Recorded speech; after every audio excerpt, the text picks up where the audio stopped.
कि अगर हमारे पास कोई फ्लोटिंग नंबर है, this is called a floating number, this is called a floating number. वो जो हम पढ़ते हैं ना फ्लोट्स, वो ये होता है भाई, ये जो पॉइंटर्स होते हैं ना, जहाँ पे पॉइंट आ जाता है, या लेट्स से हमारे पास कोई फ्रैक्शन है 3/4, इसको हम कैसे रिप्रेजेंट कर सकते हैं भाई? आप 3 को 4 के साथ डिवाइड करके देख लो, 30 कर लो, यहाँ पे 0.8 आ गया आई गेस। 8 4 का कितना होता है 32, ओ सॉरी। सो यहाँ पर आ गया 0.7 समथिंग आ गया, 0.7 समथिंग आ गया। तो ये जो है बेसिकली इस चीज़ को कहते हैं फ्लोटिंग। ओके, अब है ना हमें इसको भी रिप्रेजेंट करना आना चाहिए ना, बट भार्गव पॉइंटर्स के बाद तो हमें बताया ही नहीं क्या होता है। हमें तो पॉइंटर के आगे आता है ना कुछ भी रिप्रेजेंट करना, हमें पॉइंटर के पीछे तो आता ही नहीं है। एंड इसको पॉइंटर नहीं कहते, इसको कहते हैं रेडिक्स पॉइंट। पता नहीं रेडिक्स पॉइंट कहते हैं, हाँ I am sure radix point कहते हैं। एंड हमें नाम से कोई मतलब नहीं है, हमें समझने से मतलब है कि क्या चीज़ है, इसके पीछे भी कुछ होगा, क्या होगा, यहाँ पर भी तो डिजिट्स होंगे ना। तो हमने बोला कि यार ये देखो, ये तो हो गया ना कि 2 के काउंटिंग में क्या होता है, 10 की काउंटिंग में क्या होगा। रेडिक्स पॉइंट तो वहाँ पर भी है ना, तो वहाँ पर भी तो डेसिमल सिस्टम है। लेट्स से कि अब हम बेस 10 में वापस आ गए हैं गाइस, हम बेस 10 में वापस आ गए।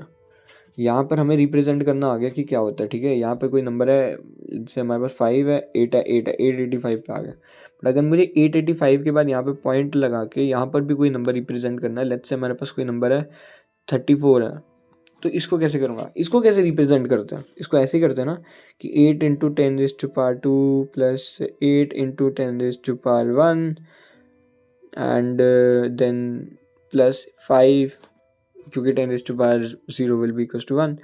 अब मुझे ना इसको भी तो रिप्रेजेंट करना आना चाहिए।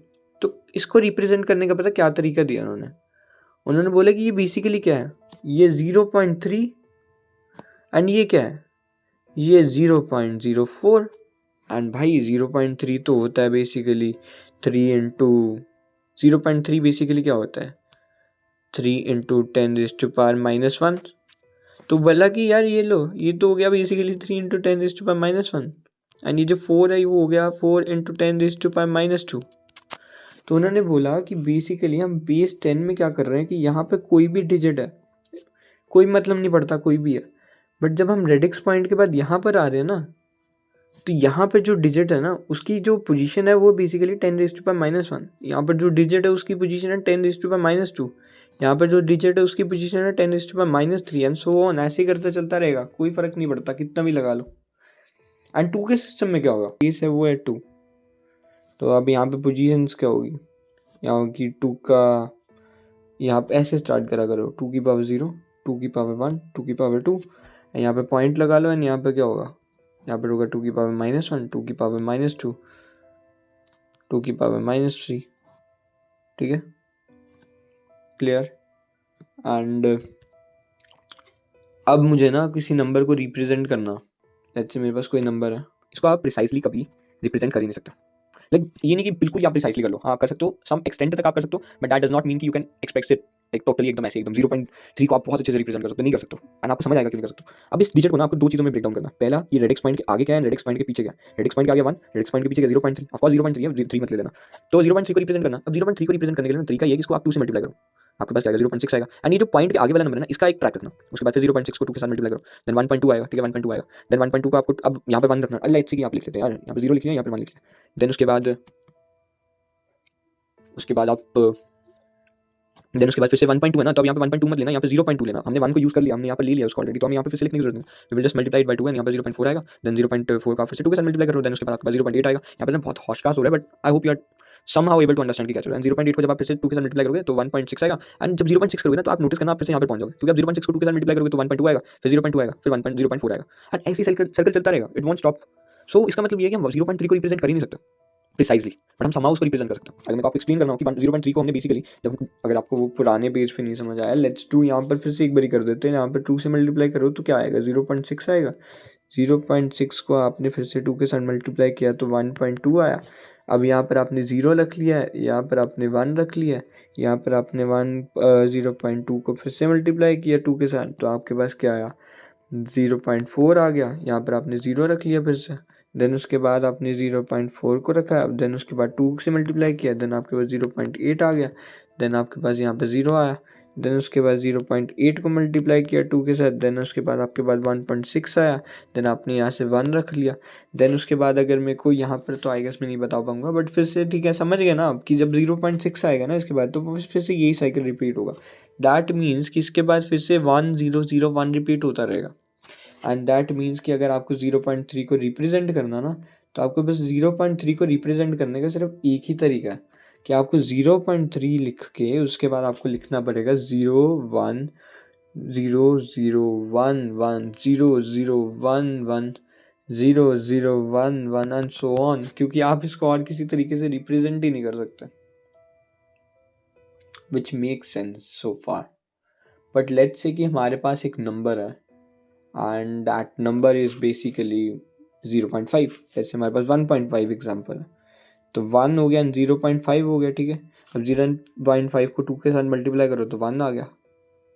तो this is the basically representation of this number कि हमने 1.1 किया तो ये हमारे पास बेस में आ गया 1.5 जो कि 10 के बेस में। एंड अगर आपको नहीं भी समझ आ रहा तो आप इसको ऐसे भी कर सकते हो ना कि यहाँ पर क्या लिखा होता है, 1 लिखा होता है, 2 लिखा होता है, ऐसे बना देता हूँ, 1 लिखा होता है, 2 लिखा होता है, 4 लिखा होता है। एंड यहाँ पर क्या है, पॉइंट के बाद क्या है, यहाँ पर है 1.2, 1.2 क्या होता है 0.5, देन 1.4 0.25 हो गया वो, एंड ऐसे करते करते होगा ना। अब हमें क्या चाहिए, 1.5 चाहिए, तो आपको ये चाहिए नहीं चाहिए ना, इन दोनों का सम चाहिए। तो यहाँ पर आप बेसिकली 1.1 ले लो and which will make this number. And ये हो गया हमारे पास फ्लोटिंग पॉइंट की भी रिप्रेजेंटेशन। एंड आई होप कि आपको समझ आया हो कि फ्लोटिंग पॉइंट की रिप्रेजेंटेशन कैसे काम करती है। नेक्स्ट अप क्या है, नेक्स्ट अप है करेक्टर्स। करेक्टर्स क्या होते हैं, वर्ड पता है क्या होते हैं, वर्ड्स या अल्फ़ाबेट्स पता क्या होते हैं, सिंबल्स पता क्या होते हैं। लेट्स से हमारे पास कोई चीज़ है, हमने कुछ लिखना, भार्गव लिखना, भार्गव में हमने क्या यूज़ किया, वर्ड्स यूज़ किया, एंड वो जो वर्ड्स है ना वो करेक्टर्स हैं। लेट्स से हमारे पास ए है, बी है, बट वो याद रखने की एक ही होना चाहिए, एक ही होना चाहिए। देन उसके बाद यहाँ पर हमारे पास एक सिंबल है, लेट्स से हमारे पास एक सिंबल है,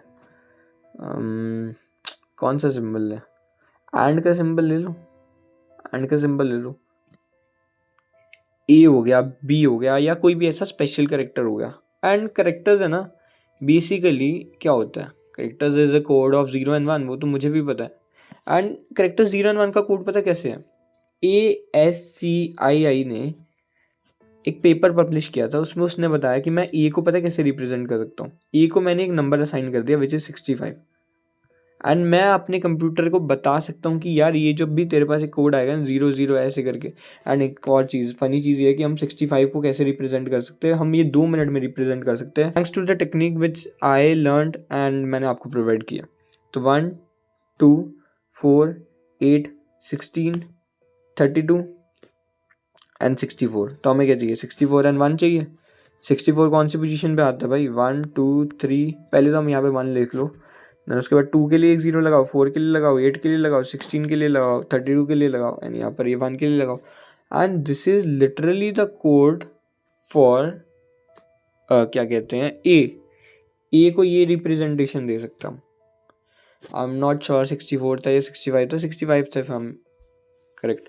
सो यहाँ पे कितने डिजिट्स यूज हुए हैं, 1 2 3 4 5 6 7, 7 हुआ, एंड हमने 7 डिजिट में एक्सप्लेन कर दिया इस चीज़ को।